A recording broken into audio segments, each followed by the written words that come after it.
নমস্কার বন্ধুরা, মোয়ের হেসেলে আপনাদের সবাইকে স্বাগত। আজকের রেসিপি আমের মিষ্টি আচার। তো এই সময় তো কাঁচা আমের সময়, তো কাঁচা আম দিয়ে আমরা নানা রকম রেসিপি করেই থাকি। তো আমি আমের মিষ্টি আচার বানিয়ে দেখাবো এবং এই আচারটা 1 বছর ধরে সংরক্ষণ করা যাবে। তো প্রথমে আমি কিছু তাজা কাঁচা আম নিয়ে নিয়েছি। এবার আমগুলোকে খোসা ছাড়িয়ে নিতে হবে। এবার এরকম একটা গ্রেটারের সাহায্যে এগুলোকে গ্রেট করে নিতে হবে। খুব মিহি হবে না, তার থেকে একটু মোটা মোটা হবে। এবার পুরো আমগুলোকে আমি ঘষে নেব। দেখুন ঘষে এরকম সাইজের হয়েছে। এবার আমগুলোকে একটা কড়াইয়ে নিয়ে নেব। এবার আম যেরকম টক সেই পরিমাণে চিনিটা দিতে হবে। এখন কিন্তু আমি গ্যাস অন করিনি। কড়াইয়ে চিনিটাকে আমটার সাথে ভালো করে মেখে নিতে হবে। আম আর চিনি একসাথে মেখে নিয়ে 1 ঘন্টার জন্য এটা ঢাকা দিয়ে রেখে দেব।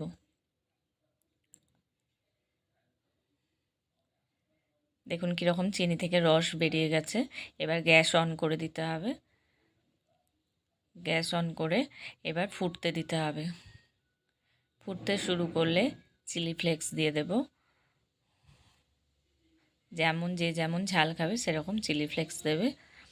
সেটা একটু মিশিয়ে নেব আমের সাথে। এবার রঙের জন্য কাশ্মীরি লঙ্কার গুঁড়ো দেব। কাশ্মীরি লঙ্কার গুঁড়োটাও ভালো করে মিশিয়ে নেব।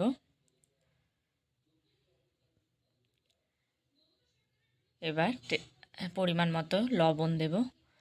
লবণ দিয়ে সব শুদ্ধ মিশিয়ে এটাকে ঢেকে কিছুক্ষণ ফুটতে দেব।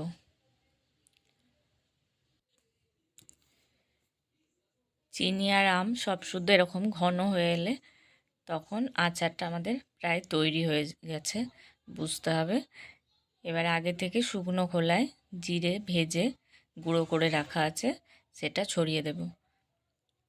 এটা দিলে এই আচার বা চাটনি যেটাই বলুন সেটার গন্ধটা খুব ভালো আসবে। এটা ভালো করে মিশিয়ে নেব। ভাজা জিরে গুঁড়োটা সুন্দর করে মিশিয়ে নেব।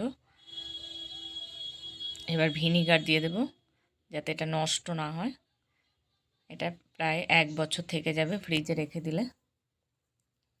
দেখুন আচার, আমের মিষ্টি আচার একদম তৈরি। ভিডিওটি ভালো লাগলে লাইক করবেন, শেয়ার করবেন।